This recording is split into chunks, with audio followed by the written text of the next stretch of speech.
बच्चों, class 10th की maths की क्लास में आपका एक बार फिर से स्वागत है बच्चों। और हम पढ़ रहे थे चैप्टर नंबर 7 जो है निर्देशांक ज्यामिति कोऑर्डिनेट ज्योमेट्री। बच्चों, प्रश्नावली 7.3 हम लोगों ने स्टार्ट कर दी थी, जिसमें हम लोग त्रिभुज का क्षेत्रफल ज्ञात करने का फार्मूला हम लोगों ने पढ़ा था और उस पर आधारित प्रश्न हल किए थे। प्रश्न नंबर 2 तक के प्रश्न हम लोग हल कर चुके हैं। आज हमें स्टार्ट करना है बच्चों प्रश्न नंबर 3 से। आइए देखते हैं प्रश्न नंबर 3 क्या है। तीसरा प्रश्न है बच्चों, शीर्षों 0, -1, 2, 1 और 0, 3 वाले त्रिभुज की भुजाओं के मध्य बिंदुओं से बनने वाले त्रिभुज का क्षेत्रफल ज्ञात कीजिए। इस क्षेत्रफल का दिए हुए त्रिभुज के क्षेत्रफल के साथ अनुपात ज्ञात कीजिए। यानी हमारे पास एक त्रिभुज बनेगा और उसके मध्य बिंदुओं को मिलाएंगे तो भी एक त्रिभुज बनेगा, और उन दोनों त्रिभुजों के क्षेत्रफलों को ज्ञात करना है और उनका अनुपात भी हमें ज्ञात करना है। आइए देखते हैं इस प्रश्न को कैसे हल करेंगे। चूँकि एक त्रिभुज बनाना है बच्चों, तो आप एक त्रिभुज ड्रा कर सकते हैं, फिर उसके मध्य बिंदुओं को मिला लीजिएगा। तो यहाँ पर हमने एक त्रिभुज बना लिया। ये लीजिए, मान लीजिए कोई त्रिभुज हमने बनाया है, ठीक है। अभी हमने त्रिभुज, इसके मध्य बिंदु जो है वो लगभग आप जितना नाप है उसके अनुसार जो है इसका मध्य बिंदु लेकर के और मध्य बिंदुओं को हमने मिला लिया है, ठीक है। ये मध्य बिंदुओं को मिलाया तो यहाँ पर भी एक त्रिभुज बन गया है। अब यहाँ पे प्रश्न में दिया हुआ कि मान लीजिए उस त्रिभुज का नाम हमने ABC लिया हुआ है, ठीक। अब ABC मान लिया ये है, तो इसके निर्देशांक भी दिए हुए हैं, 3 बिंदु दिए हुए हैं ना, तो A का मान 0, -1 हो गया, ठीक। इसी तरीके से B के निर्देशांक दिए हुए हैं 2 और 1, 2, 1। इसी तरीके से C के निर्देशांक क्या दिए हुए हैं 0, 3। अब इसके मध्य बिंदुओं के निर्देशांक ज्ञात करनी है। मान लीजिए जो मध्य बिंदुओं को मिलाने से बना त्रिभुज है वो DEF है, ठीक है। अब इसके सबसे पहले हम इन बिंदुओं का निर्देशांक ज्ञात करेंगे, इसके बाद हम फिर आगे त्रिभुज का क्षेत्रफल वगैरह ज्ञात करेंगे। तो मध्य बिंदु जो दिए हुए हैं बच्चों, यानी कि मध्य बिंदुओं के निर्देशांक क्या हो जाएंगे x। अब यहाँ सबसे पहले देखिए कैसे हल करेंगे। तो सब इसका ये कौन सा प्रश्न है बच्चों, तीसरा प्रश्न है, तीसरा, ठीक। तो ये हो जाएगा। तो सबसे पहले हमने मान लिया था त्रिभुज, तो सबसे पहले लिखेंगे कि माना A बराबर क्या दिया है 0, -1, B बराबर मान लिया 2, 1 व C बराबर क्या दिया हुआ है 0, 3, ठीक है। तो अब त्रिभुज की भुजाओं के मध्य बिंदु क्या है, माना त्रिभुज ABC की भुजाओं के मध्य बिंदु क्या है D, E व F हैं, ठीक है। तब D के निर्देशांक क्या हो जाएंगे बच्चों, तब D के निर्देशांक, अब D के निर्देशांक मध्य बिंदु के निर्देशांक क्या होते हैं बच्चों। यहाँ पर मान लीजिए x1 y1 है, तो x1 y1 x2 y2, तो x1 plus x2/2 y1 plus y2/2 ये फार्मूला होता है। तो उसके अनुसार क्या हो जाएगा x1 plus x2/2, y1 plus y2/2 ये फार्मूला होता है। तब उसके अनुसार जो है D के निर्देशांक क्या हो जाएंगे, x1 की वैल्यू यहाँ पर 0 हो जाएगी तब, और 2 हो जाएगा, x2 की वैल्यू 2 हो गई /2, और y1 की वैल्यू क्या हो जाएगी -1, y2 की वैल्यू क्या हो जाएगी 1, ठीक है। तो यहाँ पे -1 प्लस 1/2, तो इसके निर्देशांक बच्चों क्या आ जाएंगे, बराबर आ जाएंगे। यहाँ पे 2/2 यानी 1 हो जाएगा, और यहाँ पे -1 से 1 गया यानी 0, 1, 0 ये हमारे पास D बिंदु के निर्देशांक प्राप्त हो जाएंगे, ठीक है। समझ में आ गया बच्चों यहाँ तक। अब इसी तरीके से हम दूसरे बिंदु E का निर्देशांक ज्ञात कर लेंगे। तो E के निर्देशांक बराबर क्या हो जाएगा, E के निर्देशांक बराबर हो जाएंगे, अब यहाँ पर E बिंदु लेके चल रहे हैं हम, यहाँ वाला बिंदु लेके चल रहे हैं, तो इसका मतलब है इन दोनों को हम मान के चलेंगे। x1 इसको मान लेते हैं हम लोग, और x2 ये वाला हो जाएगा। तो x1 प्लस x2 यानी 2 प्लस 0/2 हो जाएगा, 1 प्लस 3/2, ठीक है। तो ये हमारे पास E के निर्देशांक के लिए हमने किया है। बराबर क्या हो जाएगा 2/2, 4/2, ये कट जाएगा, 2 एकम 2, 2 एकम 2, 2 दूनी 4, यानी निर्देशांक क्या हो जाएंगे हमारे पास में 1, 2, ठीक है। ये हमारे पास में E के हो जाएंगे। इसी तरीके से हम F बिंदु के निर्देशांक ज्ञात कर लेंगे। तो F के निर्देशांक समझ में आ रहा है ना बच्चों, किस तरीके से प्रश्न को हल करना है, बहुत ही आसान है। पहले हम उन बिंदुओं के निर्देशांक ज्ञात कर ले रहे हैं।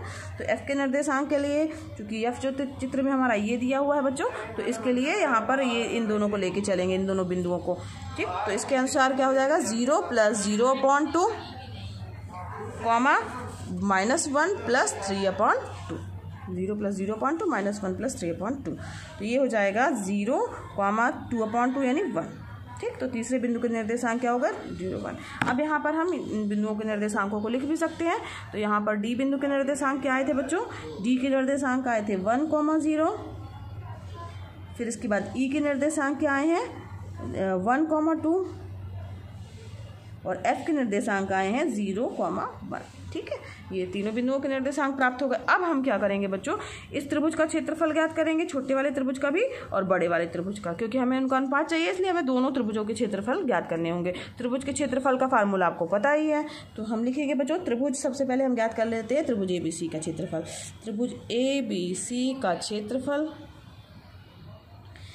त्रिभुज ABC का क्षेत्रफल क्या हो जाएगा 1/2। फार्मूला आपको पता ही है बच्चों, x1 y2 - y3 plus x2 y3 - y1 plus x3 y1 - y2। ठीक है, इसी पे हम मान रख देंगे। तीनों बिंदुओं के निर्देशांक आपको पता ही है, ठीक। तो उनके मान रखने पर हमें क्या प्राप्त हो जाएगा, तो जब हम इसको हल करेंगे तो 1/2 यहाँ पर x1 जो ये बिंदुओं के निर्देशांक दिए हैं ना बच्चों, ये यहाँ पे, तो इसमें x1 y1, x2 y2, x3 y3। ठीक है, इसको मानेंगे और इसके अनुसार यही मान जो हम लोग इसमें रखेंगे। तो त्रिभुज का क्षेत्रफल x1 की वैल्यू 0 है, 1 - 3 हो जाएगा, प्लस 2 3 + 1 हो जाएगा, प्लस 0 -1 -1। ठीक है, तो ये बराबर क्या हो जाएगा 1/2, 0 हो जाएगा। 0 को गुणा किसी भी संख्या में होता है तो क्या प्राप्त होता है बच्चों, 0 प्राप्त होता है। 0 प्लस 3 और 1 4, 4 दूनी 8, और यहाँ पर 0 का गुणा होगा तो 0 आ जाएगा। तो क्या हो गया बच्चों 1/2, 8 2 कम 2 2 चौको 8, यानी त्रिभुज का क्षेत्रफल कितना प्राप्त हो गया बच्चों 4 वर्ग इकाई। वर्ग मात्रक लिख सकते हैं या इकाई भी लिख सकते हैं, 4 वर्ग मात्रक, क्योंकि इसमें कुछ दिया नहीं है इसलिए हमने मात्रक लिख दिया है। अब हम क्या करेंगे बच्चों, इसी तरीके से त्रिभुज जो ये ABC के मध्य बिंदुओं से बने त्रिभुज, मध्य बिंदुओं से बने त्रिभुज, त्रिभुज कौन सा, त्रिभुज DEF का क्षेत्रफल ज्ञात करेंगे। ठीक है, क्योंकि दिया है ना उनका क्षेत्रफल ज्ञात करके अनुपात ज्ञात करना है। तो अब इसके अनुसार बच्चों यहाँ ध्यान दीजिए, फार्मूला हमारा यही लगेगा। ठीक है, अब यहाँ पर x1 y1 x2 y2 की वैल्यू क्या हो जाएगी, तो यहाँ पर ये हो जाएगी, ये x1 y1 हो जाएगा, ये x2 y2 हो जाएगा, ये x3 y3 हो जाएगा। समझ में आ रहा बच्चों, x1 y1 x2 y2 x3 y3। ठीक है, बस इसी के अनुसार जो है हमें इस फार्मूले में मान रखना है। तो ये बराबर क्या हो जाएगा 1/2, 1 × 2 - 1 प्लस 1 हो जाएगा, और 1 - 0 हो जाएगा, प्लस 0 × 0 - 2। ठीक है, यहाँ पर हमने x1 y1 x2 y2 और x3 y3 का मान रख दिया है। 1/2, यहाँ पर 2 में से गया 1 का गुणा 1 से करेंगे 1 आएगा, फिर यहाँ पर 1 का गुणा 1 से करेंगे 1 आएगा, और 0 का गुणा संख्या में करेंगे तो 0 ही प्राप्त होता है, यानी 2/2, 2 से 2 कट जाएगा यानी 1 आ जाएगा। यानी त्रिभुज DEF का क्षेत्रफल कितना आ गया, DEF का क्षेत्रफल कितना प्राप्त हुआ बच्चों, 1 वर्ग मात्रक। ठीक है, अब यहाँ पर पूछा गया है प्रश्न में इनके क्षेत्रफलों का अनुपात ज्ञात करना है। तो यहाँ पर आप लिख दीजिएगा, अतः इनके क्षेत्रफलों का अनुपात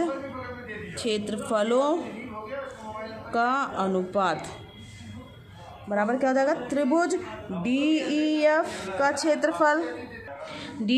क्षेत्रफल, ठीक है, बटे त्रिभुज ABC का क्षेत्रफल, ठीक। अब इन दोनों का अनुपात हमें ज्ञात करना था। तो DEF का क्षेत्रफल हमारे पास कितना आया है 1, और त्रिभुज ABC का क्षेत्रफल क्या आया है 4। तो त्रिभुज के इन दोनों के क्षेत्रफलों का अनुपात क्या हो जाएगा 1:4 का अनुपात होगा। ठीक है, तो ये आपका आंसर हो गया। ठीक, तो 1:4 का अनुपात होगा। चौथे प्रश्न की ओर बढ़ते हैं बच्चों। तो चौथा प्रश्न है हमारा, उस चतुर्भुज का क्षेत्रफल ज्ञात कीजिए जिसके शीर्ष क्रमशः इसी क्रम में -4 -2 -3 -5 3 -2 और 2 3 हैं। तो हमें उस चतुर्भुज का क्षेत्रफल ज्ञात करना है। तो आइए देखते हैं। मान लीजिए बच्चों ये हमारे पास एक चतुर्भुज है, ठीक है। तो यहाँ पर इसके निर्देशांक मान लीजिए ये A B C D हैं, ठीक। इनके बिंदुओं के निर्देशांक आपको दिए हुए हैं।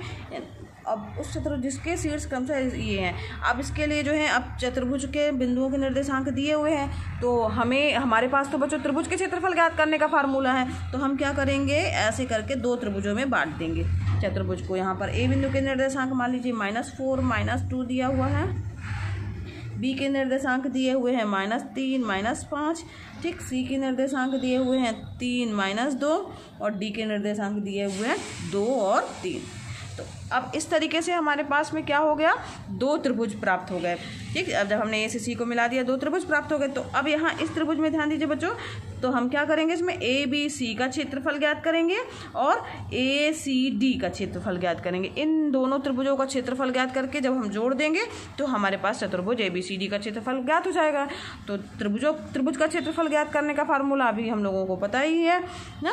तो 1/2 x1 y2 - y1 y3 ऐसे करके जो फार्मूला है इसको आप लगा देंगे तो उसकी सहायता से आप त्रिभुज का क्षेत्रफल ज्ञात कर लेंगे। इस त्रिभुज का क्षेत्रफल ज्ञात कर लीजिएगा, इस त्रिभुज का क्षेत्रफल ज्ञात कर लीजिएगा और दोनों को जोड़ दीजिएगा। जो क्षेत्रफल आए तो वो हमारे पास में चतुर्भुज का क्षेत्रफल प्राप्त हो जाएगा। ये बच्चों आपका होमवर्क है, इसे आप स्वयं कीजिएगा, बन जाएगा आपको। आगे बढ़ते हैं प्रश्न नंबर 5 की ओर। 5वां प्रश्न है बच्चों, कक्षा 9 में आपने पढ़ा है कि किसी त्रिभुज की एक माध्यिका उसे बराबर क्षेत्रफलों वाले 2 त्रिभुजों में विभाजित करती है। माध्यिका जो है वो किसी त्रिभुज को 2 बराबर क्षेत्रफल वाले भागों में त्रिभुजों में विभाजित करती है। उस त्रिभुज एबीसी के लिए इस परिणाम का सत्यापन कीजिए जिसके शीर्ष, तो यानी त्रिभुज एबीसी हमारे पास दिया है, उसकी एक माध्यिका हमें बनानी है और हमें क्षेत्रफल ज्ञात करना है दोनों त्रिभुजों का जो माध्यिका के द्वारा बन रहे हैं और देखना है कि वो बराबर है कि नहीं है। ये देखिए बच्चों, ये इस तरीके से आपका चित्र बनेगा जहाँ पर ए बी सी हमारा क्या है, त्रिभुज है। ए बिंदु के निर्देशांक दिए हुए हैं 4 और -6, ठीक है। बी के निर्देशांक, यहाँ माइनस लगा हुआ है, बी बिंदु के निर्देशांक जो दिए हुए हैं वो है 3 -2 और सी बिंदु के निर्देशांक क्या दिए हुए हैं 5 और 2, ठीक है। तो ये ए बी सी के निर्देशांक हमारे पास प्रश्न में दिए हुए हैं।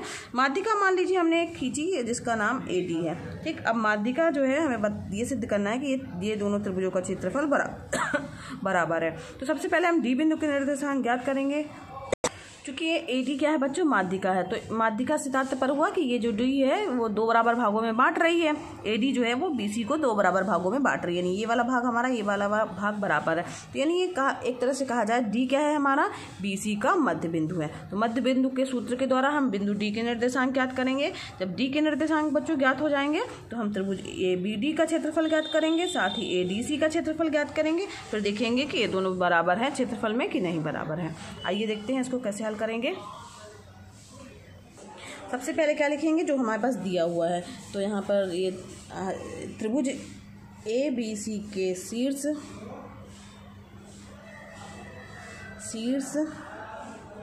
क्रमशः ए बराबर 4, -6, बी बराबर 3 -2 व सी बराबर 5, 2 दिए हैं, ठीक है। यह माना दिए हैं, मान लिया है, ठीक। अब इसके बाद फिर क्या किया, माना बी सी का मध्य बिंदु डी है व माध्यिका क्या है हमारी, ए डी है। या इस तरीके से भी लिख सकते हैं, माध्यिका ए डी जो है वो बी सी को 2 बराबर भागों में बांट रही है, अतः डी क्या है, मध्य बिंदु है, ठीक है, माध्यिका है। अब ए बी सी यहाँ पर जो अब हम सबसे पहले क्या करेंगे, ज्ञात करेंगे बच्चों डी के निर्देशांक। तो यहाँ लिखिए अतः डी बिंदु के निर्देशांक, अतः डी के निर्देशांक। अब डी बिंदु के निर्देशांक क्या आएंगे बच्चों, तो यहाँ पर डी बिंदु के निर्देशांक जो है वो इस x1 y1 x2 y2 यानी x1 + x2 अपॉन 2 और y1 + y2 अपॉन 2 होते हैं। तो यहाँ पर x1 y1 ये वाला हो जाएगा और x2 y2 ये वाला हो जाएगा, ठीक है। तो यहाँ पर उसके अनुसार क्या हो जाएगा, डी बिंदु के निर्देशांक x1 की वैल्यू 3 + 5/2 और y1 की वैल्यू -2 + 2/2, ठीक है। तो ये क्या आ जाएंगे, 5 3 8/2 और ये हो जाएगा 0/2, 2 1 2 2 4 8, यानी कितना आ जाएगा निर्देशांक बच्चों, 4 और 0 प्राप्त हो जाएगा, ठीक है। तो यहाँ पर डी के निर्देशांक हमारे पास क्या प्राप्त हो गए, 4 और 0। यहाँ पर आप इसको लिख भी सकते हैं, डी बिंदु के निर्देशांक 4, 0। अब यहाँ पर बच्चों दो त्रिभुज बन गए हैं, आपको सब दिख रहे होंगे, ए बी डी और ए डी सी, ठीक है। तो त्रिभुज पहले हम दोनों का क्षेत्रफल ज्ञात कर लेंगे। तो यहाँ पर अब हम लिखेंगे त्रिभुज ABD का क्षेत्रफल, ठीक है। अब इसका क्षेत्रफल बराबर क्या हो जाएगा, अब इसका क्षेत्रफल उसी फार्मूले से ज्ञात करेंगे, 1/2, ठीक, क्या x1 y2 minus y3 plus x2 y3 minus y1 plus x3 y1 minus y2, ठीक है।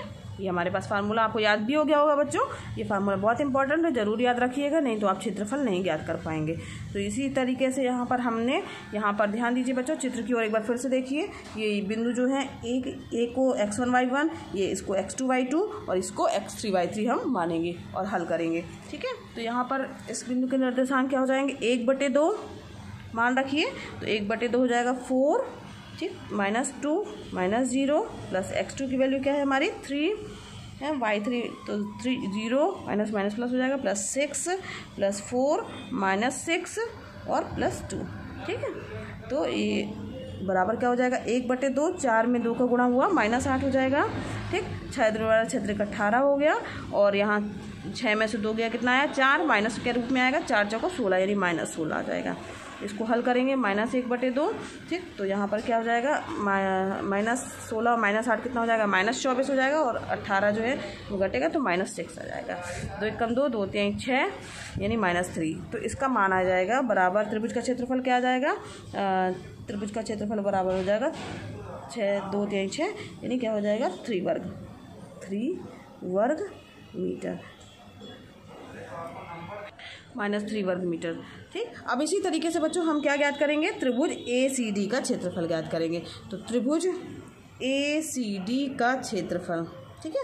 अब ACD का क्षेत्रफल बराबर क्या हो जाएगा, यही फार्मूला लगेगा त्रिभुज के क्षेत्रफल वाला और बस इसमें x1 y1 x2 y2 की वैल्यू क्या हो जाएगी, यहाँ चित्र की ओर ध्यान दीजिए बच्चों, इन तीनों को लेके चल रहे हैं, ACD को लेके चल रहे हैं, तो यहाँ पर हमारे लिए x1 y1 x2 y2 x3 y3, ठीक है। तो यहाँ पर इसी फार्मूले में हम मान रखेंगे 1/2, ठीक, तो यहाँ पर हो जाएगा 4 2 -0 प्लस 5 0 माइनस माइनस प्लस हो जाएगा प्लस 6 हो जाएगा प्लस 4 -6 -2, ठीक है।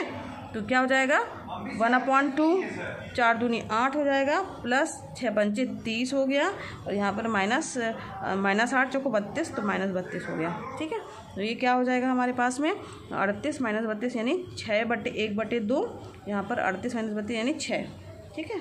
तो ये क्या हो गया 6, तो यानी इसका 2 1 2 2 3 6 यानी क्या हो जाएगा क्षेत्रफल 3 वर्ग मीटर। अब चूंकि वर्ग में बच्चों क्षेत्रफल जो है ऋणात्मक नहीं होता है, तो चूंकि 3 वर्ग मीटर है ना, तो ऋणात्मक चिन्ह को हम छोड़ देंगे ना, यहाँ पर लिख सकते हैं ऋणात्मक चिन्ह छोड़ने पर तो क्या हो जाएगा इसका क्षेत्रफल 3 वर्ग मीटर। यहाँ पर भी कितना आया है 3 वर्ग मीटर, ये तो 3 आया ही है, ये वाला माइनस में आया था तो 3 वर्ग मीटर हो गया। अब क्या हो जाएगा कि दोनों हमें देखने पर क्या पता चल रहा है कि दोनों का क्षेत्रफल क्या आ रहा है, बराबर हो रहा है ना। तो अतः लिख सकते हैं कि अतः त्रिभुज ABD का क्षेत्रफल बराबर त्रिभुज ACD का क्षेत्रफल, ठीक है। अब इन दोनों त्रिभुजों का क्षेत्रफल बराबर हो गया, दोनों त्रिभुजों का क्षेत्रफल बराबर हुआ, तो इसका मतलब क्या हुआ कि अतः उस परिणाम का सत्यापन होता है,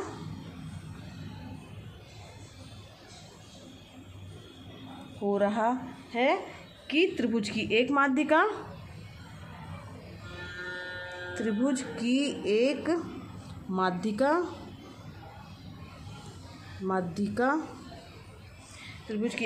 उसे बराबर क्षेत्रफलों वाले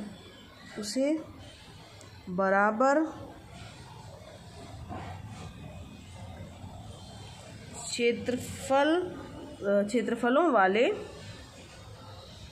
वाले 2 त्रिभुजों में विभाजित करती है, 2 त्रिभुजों में विभाजित करती है, ठीक है। समझ में आ गया बच्चों किस तरीके से हल किया गया प्रश्न। तो बच्चों आज हमारी ये प्रश्नावली 7.3 यहीं पर समाप्त हुई। साथ ही बच्चों हमारा जो 7वां चैप्टर था वो भी यहीं पर समाप्त हुआ, निर्देशांक ज्यामिति। और नेक्स्ट वीडियो क्लास में हम एक नया चैप्टर लेके चलेंगे। तो बच्चों अगर मेरा पढ़ाना पसंद आ रहा हो तो उस वीडियो को लाइक कीजिए। अगर आपने अभी तक मेरे चैनल को सब्सक्राइब नहीं किया बच्चों तो चैनल को सब्सक्राइब भी कीजिए। ये वीडियो क्लासेस बच्चों, ये ऑनलाइन क्लासेस वीडियो क्लासेस जो है एकदम निःशुल्क हैं, आप भी इसका लाभ लीजिए और अपने दोस्तों को भी शेयर कीजिए, वो भी इसका लाभ ले सकें। धन्यवाद बच्चों, मिलते हैं नेक्स्ट वीडियो क्लास में।